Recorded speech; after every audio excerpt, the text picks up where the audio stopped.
आज मुख्यमंत्री नायब सिंह सैनी करनाल हैं। मधुबन पुलिस अकादमी में ड्रग्स को लेकर संवाद करें सभी थाना प्रभारियों से। सीधे आपको उसी कार्यक्रम में ले चलते हैं।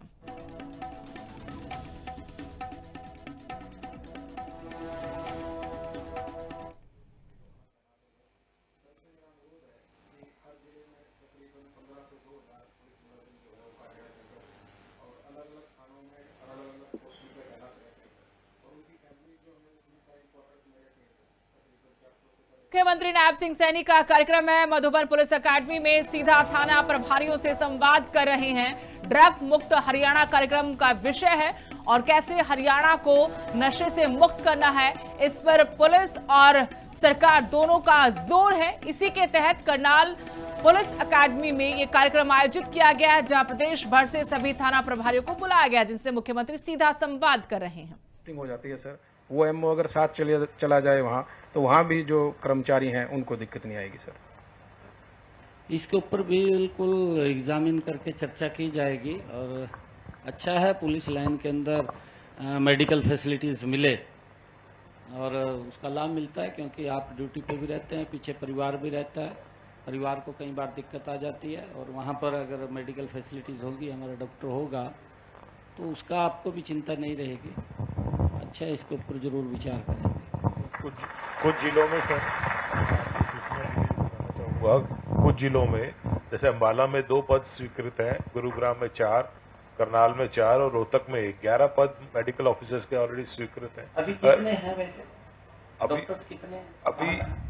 अभी सर 1 अंबाला में है सर, और 2 फर्स्ट IRB में है सर, और गुड़गांव के मुख्यालय पे, और 2 सर HAP में मधुबन में है सर, और 1 IRB में है सर, और 1 3rd HAP हिसार में है, जो कि पुलिस लाइन के अंदर तो प्राथमिक स्वास्थ्य केंद्र एक रहे, ये अच्छा है। इसके ऊपर बिल्कुल विचार। हाँ, नहीं एक अलग ही तो बहुत अच्छा हो जाएगा अगर primary health centre police line में मिल जाएगा, तो सारे पुलिस।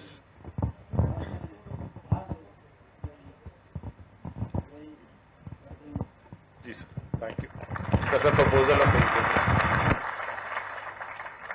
अब मेरा निवेदन है इंस्पेक्टर धर्मवीर, थाना प्रभारी अंबाला कैंप से, कि कृपया अपना सुझाव प्रस्तुत करें। जय हिंद सर, मैं थाना अंबाला कैंट में बतौर SHO तैनात हूं सर। तो हमारे विभाग में सर ग्रुप D के कर्मचारी तैनात हैं सर। उनसे ड्यूटी लेने में हमें बहुत दिक्कत आ रही है सर, क्योंकि वो पुलिस विभाग के कर्मचारी नहीं हैं, और जब भी उनको हम किसी ड्यूटी के लिए कहते हैं तो वो अपना स्थानांतरण किसी और विभाग में करवा लेते हैं। और उनको हम जब भी कहीं बाहर जाने के लिए कहते हैं तो उसमें भी हमें दिक्कत आती है, क्योंकि पुलिस विभाग में गैर वक्त ड्यूटी जाना पड़ता है और चुनाव ड्यूटी के लिए अन्य राज्यों में भी जाना पड़ता है। तो आपसे निवेदन है कि ग्रुप D के कर्मचारियों की भर्ती पैरामिलिट्री फोर्स की तरह की जाए और इन पर पुलिस के नियम और कानून लागू हों, ताकि इनसे नियमानुसार ड्यूटी समय पर ली जा सके। धन्यवाद। जय हिंद। ठीक है, इसको एग्जामिन करेंगे, एग्जामिन करके इसके ऊपर क्या है विचार करेंगे सर। इसमें नमस्कार सर, मैं शशांक सर, AIG एडमिनिस्ट्रेशन। तो इसमें बताना चाहूँगा सर कि जो लास्ट 2018 में जब रिक्रूटमेंट हुआ था, तो इनको 22-23 में ऑनलाइन ड्राइव चला था। उसमें 1100 में से सर 550 लोग दूसरे विभाग में ट्रांसफर होकर चले गए। तो जैसे इन्होंने बताया कि सर 2 बेसिक समस्या हैं, अनुशासन की और स्किल की, क्योंकि जैसे कुक हैं, मोची हैं, धोबी हैं, बार्बर हैं, तो ये लोग कभी उस स्किल के पहले इनकी कोई एक्सपीरियंस नहीं होता। तो जब पुलिस विभाग में आते हैं तो उनको सर वो सर्विसेज प्रोवाइड नहीं कर पाते हैं। और अनुशासन के कारण, क्योंकि सर ये हमारे पुलिस के जो डिसिप्लिनरी रूल्स हैं इस पर लागू नहीं होते, तो HRD वगैरह को लिखना पड़ता है सर हमें उसमें। नहीं, वो ठीक कहा है शशांक आपने, क्योंकि वो ग्रुप D के बच्चे हैं और ग्रुप D की भर्ती हमने पिछले दिनों निकाली थी और फिर उसको डिप्यूट किया था अलग अलग विभागों में। कई इस प्रकार की मेरे सामने भी समस्याएं आ रही हैं कि मैं लगा दिया लंगर में और मेरे को करना नहीं आता काम का है ये। हाँ, वो इस प्रकार की बड़ी गंभीर समस्याएं आ रही। और एक तो ये आया, कहा जी मेरे को बाल काटना, मैं कहता नहीं आपने भरे होगा अभी वहाँ से, बाल काटने पर लगा दिया, मेरे को काटने नहीं आते बाल।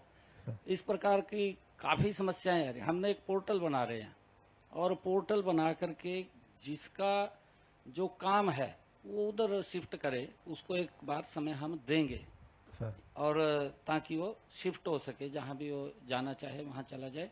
उसके बाद फिर विचार करके जो आपने कहा है कि जो स्टाफ आपके पास डिप्यूट हुआ है उसके नियम आपके अनुसार बने, हाँ सर, अनुशासन वगैरह वो फिर वो अनुशासन में रहेगा। वो बिल्कुल ठीक बात है, क्योंकि जब आप उसको काम के लिए कहेंगे तो फिर आपके उसमें रहेगा।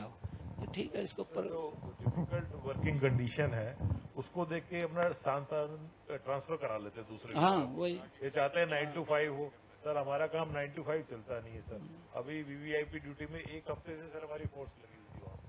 जी सर। अभी जब लॉ एंड ऑर्डर ड्यूटी हुई तब भी सर फोर्स के साथ जाना पड़ता है इलेक्शन ड्यूटी में। तो इनके लिए सर अगर अलग से प्रोविजन हो तो वो हमें सर ज्यादा सूट करेगा। नहीं है, ठीक है। वो भी कई प्रकार की समस्याएं बताते हैं, बताते तो आके मेरे को, वो आकर के मिल लेते हैं, सीधा आके मिलते हैं। कोई बात नहीं शशांक जी, आपने अच्छा बताया है। पहले भी रहे सर, जैसे जो पहले भर्ती थे तो वो पुलिस विभाग के नियम कानून उस पर लागू। नहीं, उसमें जो आपके पास आएंगे पुलिस में, उनको आपके अनुसार ही नियम बने हो और आपके अनुसार फिर रहें। जितने भी अलग अलग कट ऑफ में ले जाएंगे हम इनको। धन्यवाद। अभी तो उनको एक बार सेट करेंगे। ठीक है। अब मेरा निवेदन है इंस्पेक्टर दीपक, थाना प्रभारी घरोंडा करनाल से, कि कृपया अपना सुझाव प्रस्तुत करें। जय Hind sir. Inspector Deepak Kumar sir, थाना घरोंडा से सर। सर मेरा अनुरोध है सर, एनडीपीएस में जब भी हम किसी नशा तस्कर या नशा बेचने वाले को पकड़ते हैं तो उससे पहले, अभियोग दर्ज करने से पहले भी हमें काफ़ी सूचनाएं एकत्रित करनी पड़ती हैं और उसके बाद भी सर। और काफ़ी केसेस में जहां भारी मात्रा में कोई रिकवरी के लिए सर किसी इन्फॉर्मर से भी सहायता लेनी पड़ती है, तो वो इन्फॉर्मर भी सर कई बार हमसे कुछ इंसेंटिव या कुछ मनी उसकी वो रखता है। और उसके बाद सर एफआईआर होने के बाद सर हमें आगे सोर्स तक पहुंचने के लिए सर दूसरे राज्य में भी रेड के लिए जाना पड़ता है। तो मेरा ये प्रार्थना है सर, जैसे और स्टेट्स हैं, पंजाब है, दिल्ली है, नारकोटिक्स कंट्रोल ब्यूरो, वहाँ एक स्पेशल रिवार्ड पॉलिसी बनाई गई है सर एनडीपीएस को लेके। तो आपसे अनुरोध है सर, आप भी कोई हरियाणा प्रदेश में इस तरह की ये रिवार्ड किसको देते हैं? रिवार्ड पॉलिसी है सर। ये रिवार्ड पॉलिसी बनी है, किसको देंगे वो? सर ये सर जैसे आईओ को भी दिया जा सकता है सर, मुखबिर इन्फॉर्मर हैं सर। मुखबिर? हाँ सर, हम तो जैसे मान लीजिए उड़ीसा से, आंध्रा से हमारे यहाँ ड्रग्स आ रही हैं सर, हिमाचल से आ रही हैं सर, तो ट्रैक तो वहीं से करते हैं सर बहुत बार सर। तो इन्फॉर्मेशन वाले उस पर बहुत खर्चा होता है सर।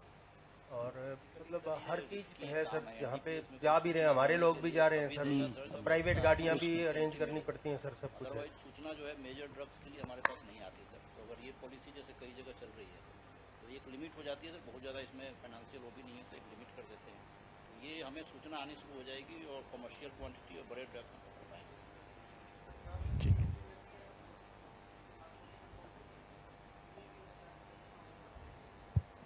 बना लीजिए इसको, बना लेते हैं, एक बार चेक करा लेते हैं सारे को उसको। ठीक है, अच्छा है। अब अंत में मेरा निवेदन है इंस्पेक्टर नरेंद्र चौहान, एसटीएफ हरियाणा से, कि कृपया वो अपना सुझाव प्रस्तुत करें। जय Hind sir. STF unit Gurgaon का इंचार्ज हूँ सर मैं। एसटीएफ में पिछले 3 साल से काम कर रहे हैं सर। उसी गैंगस्टर के संबंध में एक अनुरोध है सर आपसे। सर हरियाणा विधानसभा में अगस्त 2025 में एक सर्वसम्मति से सर एक प्रस्ताव पारित हुआ था, जिसमें सभी मीडिया संस्थानों से एक रिक्वेस्ट की गई थी, अपील की गई थी सर, कि किसी भी गैंगस्टर का कोई ग्लोरिफिकेशन ना करें। उसके बाद भी प्राय देखने में आया सर, जब भी किसी गैंगस्टर को पकड़ा जाता है उसका मीडिया में सर उसका ग्लोरिफिकेशन होता है। तो आपसे अनुरोध है सर कि इसमें कोई ऐसी एडवाइजरी जारी की जाए सर, ताकि सभी मीडिया संस्थान, उसमें इलेक्ट्रॉनिक मीडिया, सोशल मीडिया और प्रिंट मीडिया, जो इस पे ग्लोरिफिकेशन पे गैंगस्टर के पे प्रभावी रोक लगाई जा सकती है। धन्यवाद सर। जय हिंद सर। नहीं, ये पिछले दिनों कहा भी था, बिल्कुल ठीक बात आपने कही है, विधानसभा में चर्चा हुई थी, इसके ऊपर कहा भी गया था। मैं तो यही कहूँगा कि इसकी एडवाइजरी जो भी आप जारी करें सख्त जारी करें, और कहते कोई महिमा मंडन करेगा उसके खिलाफ कार्रवाई होगी, पहले बता दो उसको। ज़्यादा कोई महिमा मंडन करेगा तो कार्रवाई होगी पहले उसके खिलाफ। ये गैंगस्टर है सर, कोई मर्डर होता है नेक्स्ट डे सर वो देख के उसका फोन कर लेते हैं कि हमने कर हाँ नहीं, ध्यान ताकि रखो उनका उसको। नाम हो सोशल मीडिया पे, वो उसको sir as a advertising tool use करना चाहते हैं। नहीं, तो अगर ये हम इनका नाम अगर उसको बंद कर देंगे तो ये सर काफी लोगों के दिमाग में भी सर उसका इम्पैक्ट नहीं होगा। अब आजकल कोई भी बोल देता है लॉरेंस बिश्नोई, तो उसका दिमाग में ऐसा आ जाता है कि पता कितना बड़ा गैंगस्टर है और उसके नाम से ही लोग पैसे देने की प्रथा में चले जाते हैं। तो ये सर जैसे आपने सजेस्ट किया है कि एडवाइजरी चली जाए सभी। नहीं बिल्कुल, ये तो आप ही लोकल स्तर के ऊपर एक एडवाइजरी जारी करते हैं, यहाँ ऊपर से आप स्टेट स्तर पे एक एडवाइजरी जारी करें भी कल कोई भी सोशल मीडिया पे इस प्रकार की महिमा मंडन करेगा तो उसके खिलाफ तुरंत कार्रवाई हो जाएगी। ये तो आप निकाल दो और सख्त निकालो इसके तो। नमस्कार सर। सर मैं विक्रांत भूषण एसपी एसटीएफ में पोस्टेड हूँ सर। सर इस तरह की रिपोर्टिंग जो कि गन कल्चर को ग्लोरीफाई करें या गैंगस्टर कल्चर को ग्लोरीफाई करें, सबसे ज्यादा नेगेटिव इम्पैक्ट सर हमारे युवाओं पे होता है। उस रिपोर्टिंग के कारण ये उन अपराधियों को अपना रोल मॉडल बना लेते हैं, उनकी जीवन शैली से प्रभावित हो जाते हैं, गन कल्चर से आकर्षित हो जाते हैं और अपराध की दुनिया में कदम बढ़ा लेते हैं सर। तो सर मेरा अनुरोध है कि अगर आपके द्वारा डीपीआरओ विभाग सभी मीडिया संस्थानों से अगर विचार करे, विमर्श करे, उन्हें अवेयर करे, सेंसिटाइज करे इस इशू में, तो वहां से भी सर एक पहल हो सकती है। बुला ही लेते हैं उनको। बिल्कुल ठीक है विक्रांत ने।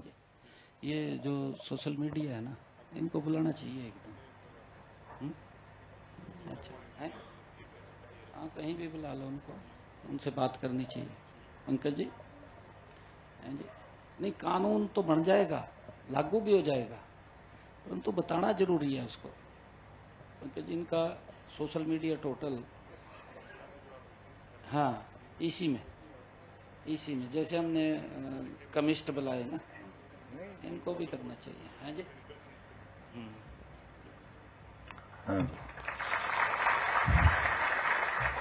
धन्यवाद आपका मैडम शिवानी जी ने ये संवाद सत्र का आयोजन किया और माननीय मुख्यमंत्री महोदय ने जिस प्रकार से सुझावों पर अपनी आत्मीय और कृपालु दृष्टिपात करते हुए सभी सुझावों का स्वागत करते हुए उन पर कारगर कार्रवाई करने का जो उन्होंने आश्वासन दिया है, निश्चित रूप से ये एक और नया मील का पत्थर साबित होने जा रहा है। मेरी सबसे विनती जिनके तो मुख्यमंत्री नायब सिंह सैनी ने सीधे थाना प्रभारियों से पुलिस ऑफिसर से सुझाव मांगे थे और इसी में बड़ा सुझाव दिया गया ये कि सोशल मीडिया पर जो गैंगस्टर कल्चर को प्रमोट करने के लिए पोस्ट डाली जाती हैं उसको लेकर सरकार सख्त कानून बनाए कि ग्लोरीफाई ना किया जाए किसी भी वारदात को, किसी भी गैंगस्टर को। और साथ में ड्रग्स को लेकर जो इन्फॉर्मेशन बाहरी राज्यों से मिलती है उसको लेकर रिवॉर्ड पॉलिसी सरकार लेकर आए, क्योंकि कई राज्यों में ऐसी पॉलिसी है